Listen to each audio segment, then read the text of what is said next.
What's going on, guys? Welcome back to this week's second exclusive segment from the greatest podcast on turf. I'm Ryan. I'm Anthony. And we got our yearly NFL draft winners and losers. So we just came out with a podcast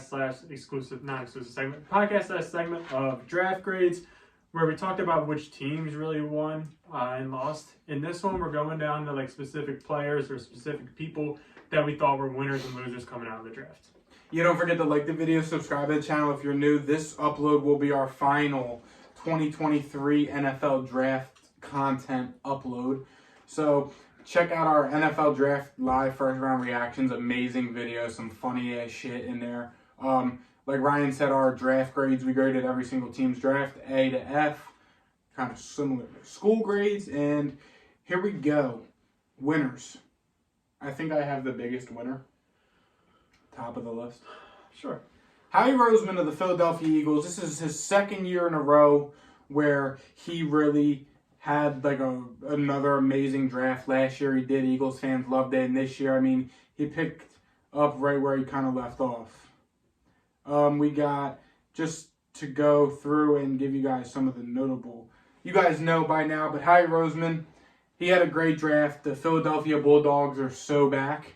Seems like they're kind of be the team to beat this year. Howie Roseman, he is a winner, and I would say probably the biggest winner just because he had every other NFL executive pissed off of all the praise he was getting, and everyone else is kind of just mad that they're not as good as Howie and what he's done the past 2 years and how much of a turnaround the Eagles have done. So I would say that Howie Roseman is really arguably the biggest winner of the entire 2023 NFL draft process, just with the players they bought in, the DeAndre Swift trade.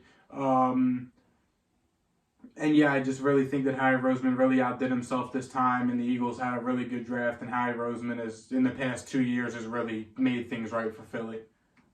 In my opinion, he did fine. He did all right. But give me Omar Khan of the Steelers. I think he did much, much better. Colin Mangan. Yeah, give me Colin. Howie did all right.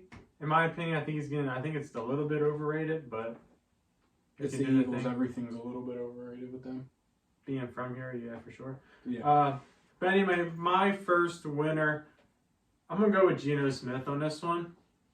Just because of the fact that I personally thought going in that there was a very solid chance that the Seattle Seahawks took Anthony Richardson at the 5 pick. I know Anthony Richardson went before that, so in theory they could have still done it. But Seattle didn't take a quarterback. They ended up taking a receiver later. They took Devin Witherspoon with the first pick, and then they took a receiver, Jackson Smith-Njigba, who's arguably, definitely, in my opinion, the best receiver of this class. Yeah. So Geno Smith has his job secured, and he just got the best wide receiver of this draft class to join up with DK Metcalf and Tyler Lockett. And they gave him a running back in Zach Charbonnet, and he already has Kenneth Walker. So that offense right there is solid. Fantasy purposes, I feel like Geno Smith could be a solid quarterback this year. He's not going to give you the high upside, but nobody's going to draft Geno Smith early. And I feel like with that offense, there's just no way that it's not, about 20 points a game, give or take. Yeah, I mean, again, Geno Smith, as Ryan kind of alluded to, another big winner of this draft. Got the contract extension. They didn't draft his replacement. I think that, yes, they had a good draft and added some pieces around him, but I think that you could have just said he was a winner just because they didn't draft his replacement. Like, it was kind of like 50-50. Yeah. They also did bring in a couple offensive line pieces, and Anthony Bradford, guard from LSU, and Oluwatimi, Michigan center. Some good swing linemen. They have some good depth to have in there for the O-line that's just gotten better. I think Seattle had a really good draft, kind of like we said yesterday. My next winner, Lamar Jackson. Got his big contract extension. They bought him Odell. They got him another weapon in Zay Flowers, who was my receiver too, who I really like. Didn't help out the O-line much, so they have that, but they feel as though their O-line is fine where it's at. But Lamar, again, he got paid. They bought some weapons around him, and he's back in Baltimore, I guess. So, I mean, I really think that just Lamar, he got paid, he got the contract, got another weapon in the draft. I think that is worthy enough of Lamar Jackson being a winner of the 2023 NFL draft. My next two winners of the draft are I'm going to tie them in together. Isaiah Pacheco and Rachaad White. Reason being, this is pure fantasy and for themselves. The respective teams, didn't take any running backs to take their jobs. Rachaad White has Keyshawn Vaughn and somebody behind him. And Isaiah Pacheco still has Clyde Edwards-Helaire and Jerick McKinnon behind him. So there's literally nobody there at all. They didn't take a running back. So therefore, in fantasy drafts, I'm going to be taking them way too early. Granted, I think I have the full right to. Yeah, Rachaad White has Chase Edmonds and Keyshawn Vaughn behind him.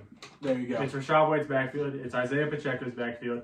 Rachaad White's going to obviously get the ball more, but Isaiah Pacheco is going to get the better carries.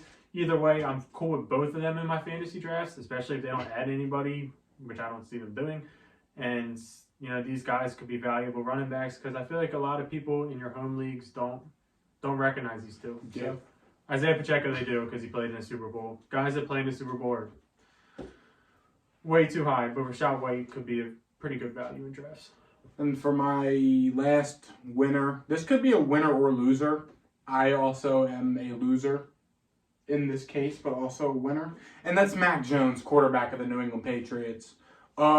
There was some rumors going around that Mac Jones was being shopped around this offseason and that the Patriots were very interested in Will Levis if it was in the budget for them.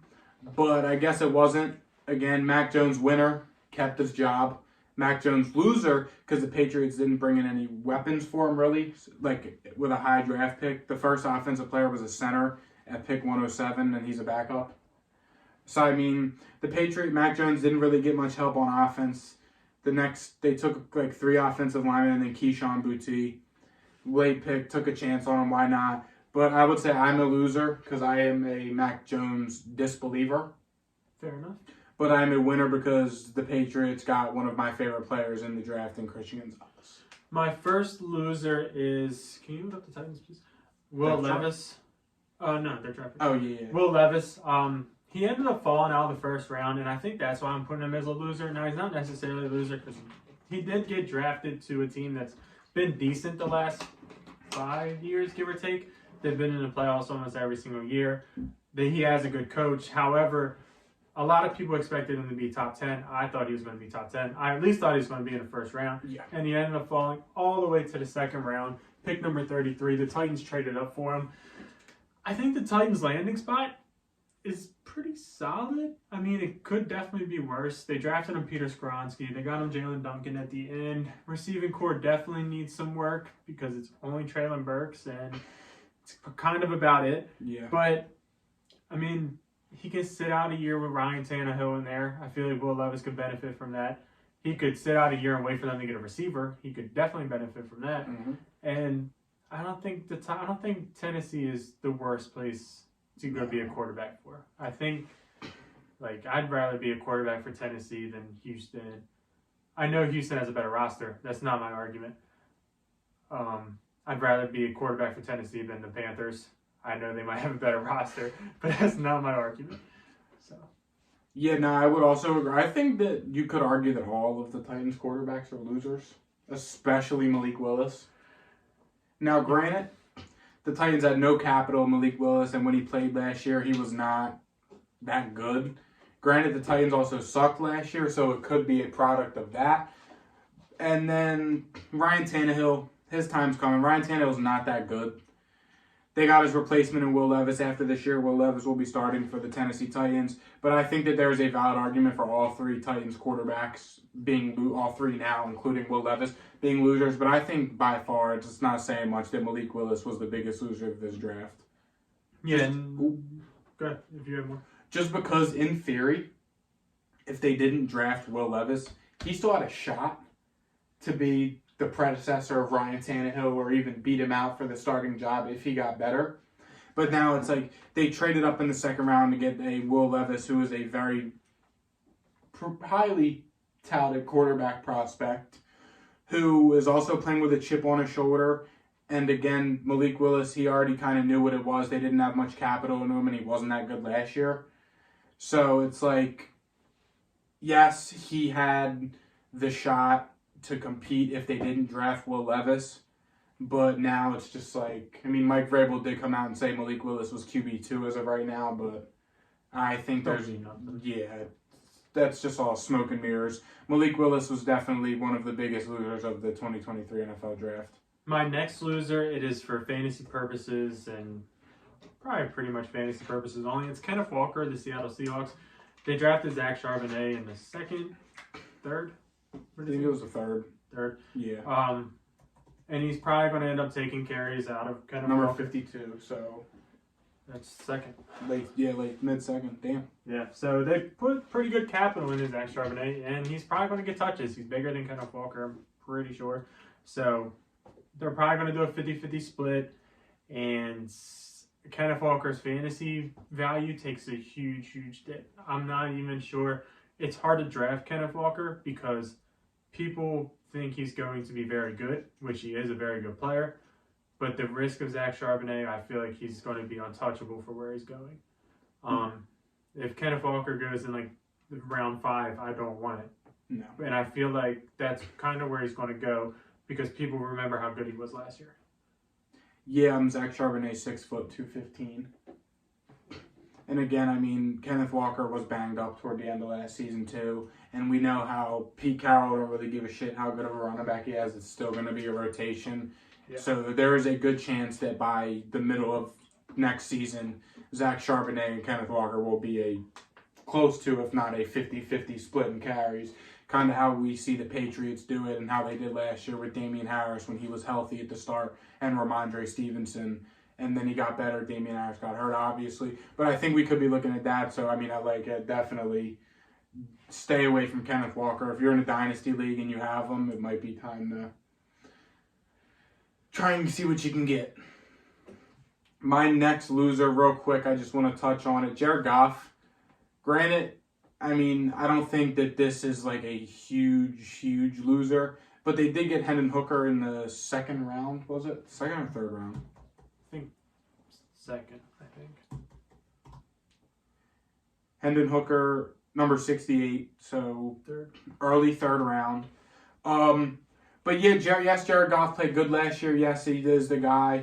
But Hendon Hooker, he's coming off the injury, and he was getting first round buzz before the draft. Yes, I know he didn't go until the third round. But Hendon Hooker kind of does everything that Jared Goff doesn't do. He does it. Hendon Hooker has a really good deep ball. I think you can argue he has a better deep ball than Jared Goff already. And he also brings that mobility aspect to things. And I think with the personnel the Lions offense has, with drafting Jahmyr Gibbs, with having Jameson Williams, with Amon-Ra St. Brown, and also having David Montgomery, and I think that maybe if Hendon Hooker gets a shot and starts to thrive and what the Lions offensive coordinator wants to try and do, I think that Hendon Hooker could end up being a better fit. And again, yes, Jared Goff, I think Jared Goff is just a good bridge quarterback. Jared Goff, he had the Rams were in the Super Bowl with him. I don't think that was solely on Jared Goff. They did have MVP Todd Gurley, Defensive Player of the Year, Aaron Donald. So, I mean, I think Jared Goff is just a good bridge quarterback, and I think Hendon Hooker sitting behind him for a year, coming into that offense with Jahmyr Gibbs going into his second year, with all the receivers and with the young, mobile offensive line they have. I think that Jared Goff's time in Detroit might be over after this year. I got 2 more losers. I'll make it short and sweet. KJ Osborne and Keenan Allen. Yeah. Keenan Allen, I feel like is on his way pretty damn soon. Quentin Johnson was brought into the Chargers. They had Mike Williams. They locked him up to a 5-year deal, I believe. Yeah. So who's the one out? It's Keenan Allen, obviously. And then the Vikings brought in Jordan Addison to be the wide receiver 2. KJ Osborne is remaining wide receiver 3. He might be cool with it. He's a pretty good receiver 3. Yeah. So those are my next 2. Yeah, I have 2 more. This is arguable again, but I have the Broncos receiving room. Because now the Broncos receiving room is like 5 deep. I mean, you got Judy Sutton, Hamler, Tim Patrick, and Marvin Mims, who they traded up for in the second round. There's probably an odd man or 2 out. People were making calls for Judy and Sutton on trade night. But if I had to guess, one of them will probably definitely be traded. But, I mean, it's just taking away snaps. Who's their tight end, too? Dolchich? Greg Dolchich, yeah. Because they've traded for Adam Trautman. Yeah. Sean Taysom Hill's on his way, so. Yeah. And then my last loser I have is Dawson Knox. Jesus, hold on, I'm having a brain fart. Bills traded up to 25. They did trade up to 25 and drafted Dalton Kincaid, arguably the best tight end in the draft out of Utah. Yes, you could argue that Buffalo could run the 12-man set, the one running back, two tight end formations, but they actually ran the least amount of 12 formation last year. I think it was only 12% of the time. That was last in the NFL. They do not run two tight ends at all. And yes, Dawson Knox is a veteran. He's been there for a while. But if you're the Bills, I don't care how little they traded up. If you're trading up for a tight end who's the best in the class with your first-round pick, he's not coming in and splitting targets with Dawson Knox. He's not. I mean, yeah, they could try and implement more 12 personnel, but I don't see it happening. Dalton Kincaid, he's a mismatch. He's a big slot guy, kind of how like we've seen guys like what's his name? But again, Dulcich from Denver did it last year. Played in the slot, caused a mismatch on linebackers. I think Dalton Kincaid's going to do that. And I think that he is. I think the tight end spot is his. That's going to wrap up our winners and losers. If you haven't watched our draft grades, be sure to check it out. Yeah, like and subscribe, and we'll see you guys next week. See you. Peace.